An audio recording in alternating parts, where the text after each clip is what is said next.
아버지가 아버지 가방에 들어가신다 하면 이것은 무엇일까요? 아버지 가방에 들어가신다. 이것은 비모는 아닙니다. 하지만 이것은 뉴스가 될 수가 있습니다. 아버지가 방에 들어가시는 건 뉴스가 될 수 없지만 아버지 가방에 들어가신다는 뉴스가 될 수 있습니다. 이게 사실이냐 거짓이냐는 팩트를 체크해야 될 문제지만 문장만 봤을 때는 뉴스의 좋은 소재거리입니다. 그러면 여기에 영상이 덧입은 방송은 이게 아무리 거짓이어도 아버지가 조그만 핸드백 안에 들어갈 수 없는 이게 팩트이지만 방송으로는 조그만 가방 안에 손가방 안에 들어갈 수 있게 만드는 게 방송이라고 저는 생각을 합니다. 그래서 펜이 칼보다 강한데 칼보다 더 강한 게 방송인 것 같습니다. 제가 오늘 여기서 말씀드리고 싶은 건 이번에 징역 5년과 벌금 1억형을 구형받으신 박찬주 장군님에 대해서 이야기하고 싶습니다.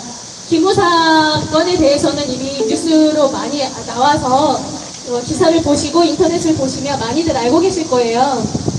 어떻게 민간인 따위가 그 민간인도 변태 성욕자잖아요. 네. 동성애라는 말을 하는 거는 이 정상적인 우리에 대한 모욕이라고 생각합니다.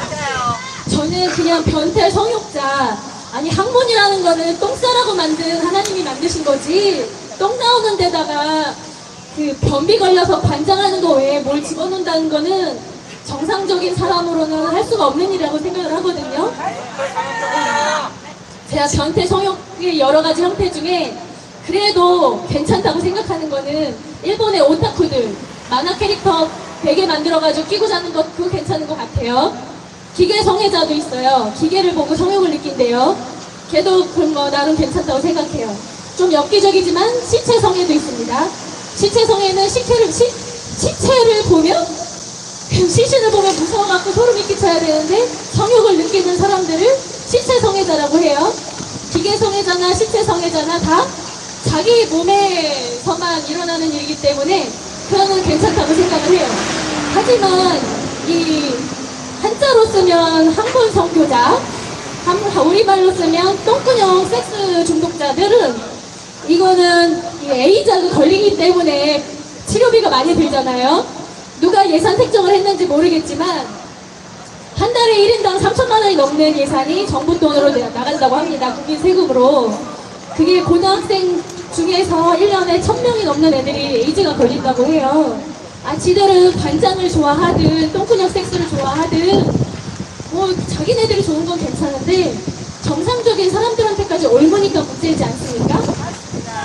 예, 근데 그 40년 동안 군에서 오로지 국가를 향한 충성만 가지고 계셨던 박찬주 장군님께서 그 학문 선교자 따위한테 지금 모욕을 당하시고 징역 5년과 벌금 1억형의 지금 그 형벌을 받으셨는데 제가 뉴스에서 나오지 않은 그 얼굴도 안 알려지고 진짜 공감병인지 아닌지 알 수도 없었던 그 사람에 대한 하지만 뉴스에서 다루지 않았던 인터넷 페이스북에 올라왔던 기사를 읽어드리고 내려가겠습니다.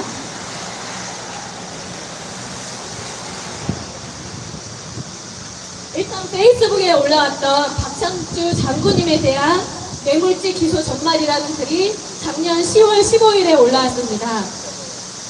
어떤 모함을 받으셨는지는 다들 아실 거예요. 공감병 갑질 사건은 무혐의 처분받았습니다. 왜일까요? 증거도 없고 증인도 없습니다. 신문 등에 나왔던 줄무늬 티셔츠 그 공관병 반바지 입었던 장군 가족이 휴가를 나간 사이 자신이 숨겨놓은 휴대폰을 찾으러 가려고 장군 1호차 훔쳐서 몰고 가다가 헌병에 잡힌 인간이랍니다. 영창에 있는 동안 장군 사모님이 음식 등을 챙겨주고 면회도 수차례 다닐 정도로 잘 챙겨주었습니다. 그런데 다른 부대에 가서도 사고를 치고 또 한 번 영창을 갔다고 하더군요. 웃기는 건 이 친구가 둘째 아들 바베큐 파티에 가서 잘 놀고 심지어 여자도 소개받을 정도로 아주 친하게 지냈던 사이였다는 것입니다. 그러니 바베큐 파티 때문에 공감병들을 부려먹었다는 이야기도 거짓입니다. 그 증거로는 사진도 있다고 합니다. 박 장군 사모님이 아들 같아서 그랬다는 발언은 실제로 공감병들이 쓴 편지에 적혀있는 내용입니다. 자살을 시도했다는 공감병은 원래 분단장에 있을 때의 공감병입니다. 사령관으로 가면서 그 친구가 장군과 사모에게 같이 데려가 달라고 했답니다. 그 친구의 성격이 지나친 결벽증 등 예민한 성격이라서 동료들과 어울리지 못했고 우울증 등 관심사병이었습니다. 냉장고도 그 임태훈 씨가 얘기한 바로는 양문형인 냉장고를 냉장고 2대로 계산을 했더라고요. 그래서 냉장고가 양문형이면 그거는 중요하지 않습니다 라고 얘기했다는데, 태블릿 PC의 유무는 중요하지 않습니다라는 것과 연결이 되더라고요. 뇌물죄 구속의 전말은 군 검찰이 영장 없이 수색을 하러 왔다고 합니다. 그래서 박창구 장군님이 변호사하고 함께 있었는데, 변호사는 그거 아무것도 줄 필요가 없다고 했는데, 장군님은 아무것도 숨길 것이 없다면서 핸드폰을 건네줍니다. 이 폰에 있던 카톡에서 고물상에 한마디 적혀있던 것을 빌미로 구속수사를 시작했습니다. 3여 년 전 박찬주 장군이 오랜 기간 알고 지낸 고물상의 부탁으로 형제들에게 부탁하여 본인 돈과 합쳐서 2억 2천을 빌려줍니다.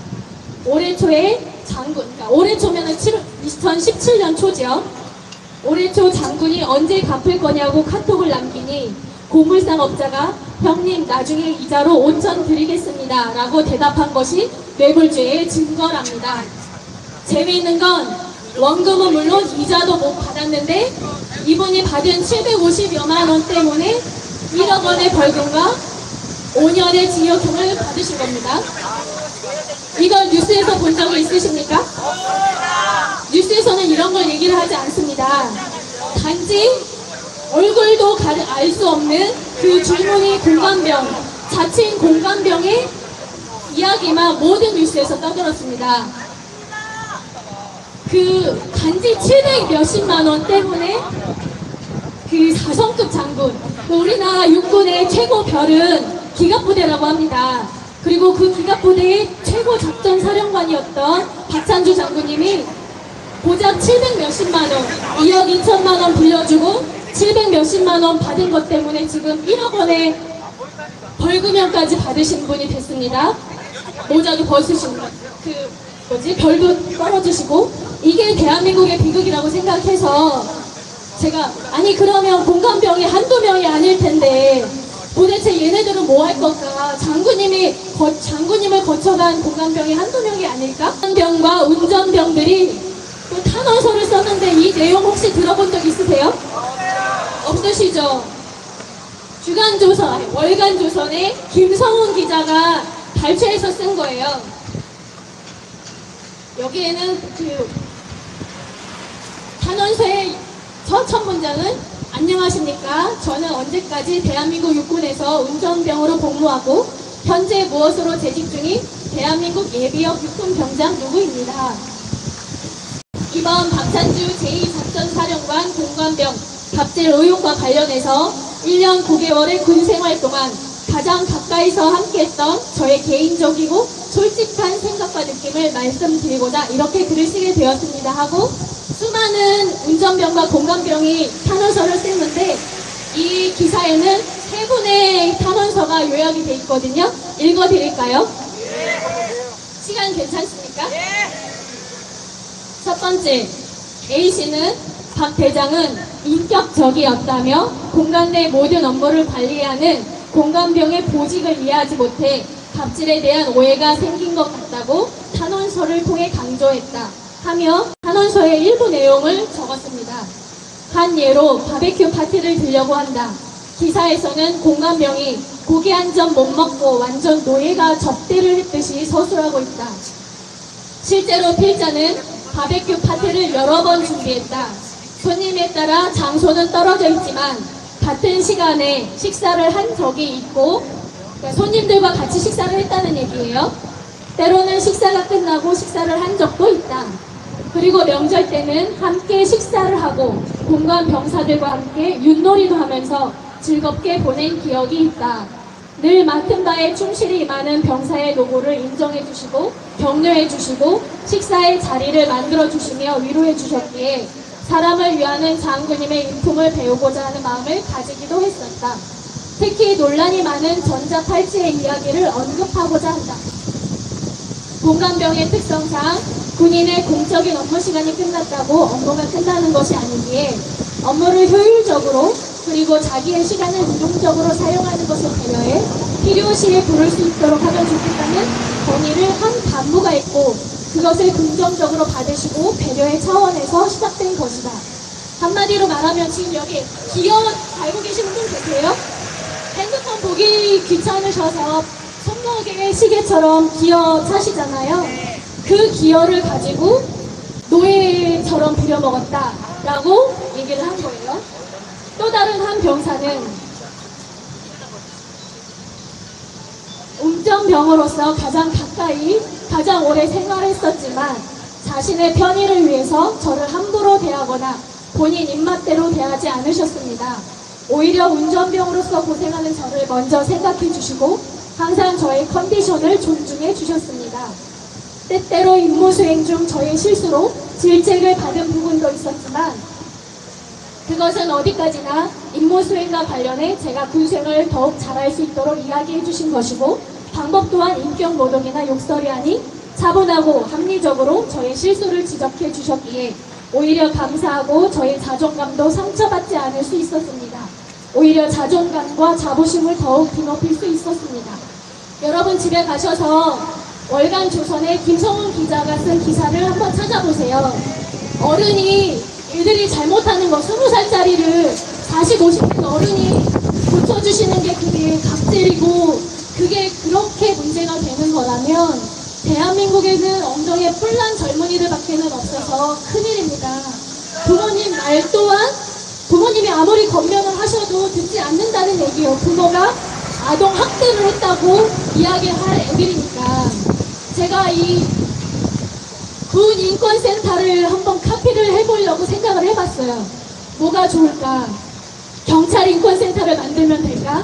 저는 경찰 근처에도 가본 적이 없지만 1년 6개월 징역형 받은 임태훈이라는 게이보다는 낫다고 생각해서 경찰 인권센터를 한번 만들어 보려고 생각을 했더니 박찬주 장군님처럼 최고 사령관을 못 찾겠더라고요. 그리고 제가 수많은 사람들 얼굴을 가려줄 만큼 누군가 하나 대타로 세워서 이렇게 정신병자 같은 애 하나 세워서 경찰 간부를 모욕하려고 해도 언론이 도와주질 않더라고요. 제가 언론을 어떻게 섭외하는지 방법을 몰라요. 그런데 게이 따위가 어떻게 방송을 장악을 해서 KBS, SBS, MBC 모든 방송과 신문기사들이 그렇게 임태훈이 원하는 대로 방송을 했는지 저는 아직도 이해가 안 갑니다. 그래서 KBS 여러분께 말씀드리고 싶습니다. 여러분들의 시청료는 우리가 내는 겁니다. 국민들이 내는 것으로 당신들이 명예와 부를 얻고 있는데 이제는 본주는 우리들의 말을 들어야 되지 않겠습니까? 그리고 이제는 거짓이 아닌 사실을 말씀하셔야 되지 않겠습니까? 방송국 여러분들, 방송인 여러분들, 게이 따위한테 휘둘리고 조종당하시는 너무 불쌍한 행태는 이제 그만두셔야 되지 않겠습니까? 국민으로서 이제는 방송이 진정한 팩트만 이야기하는 방송이 될 수 있게 목소리를 냈으면 좋겠습니다. 감사합니다.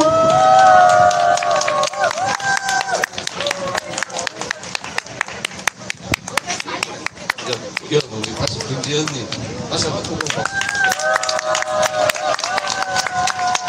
제가 우리 김지연 씨 연설하실 때 제가 여기 밑에서 얼굴을 바라보고 있었는데 땀을 파축처럼 흘리고 계십니다.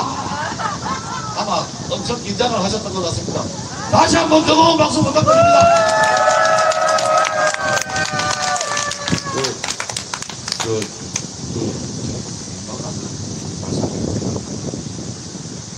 문재인 2016년도에 문재인이가 SNS로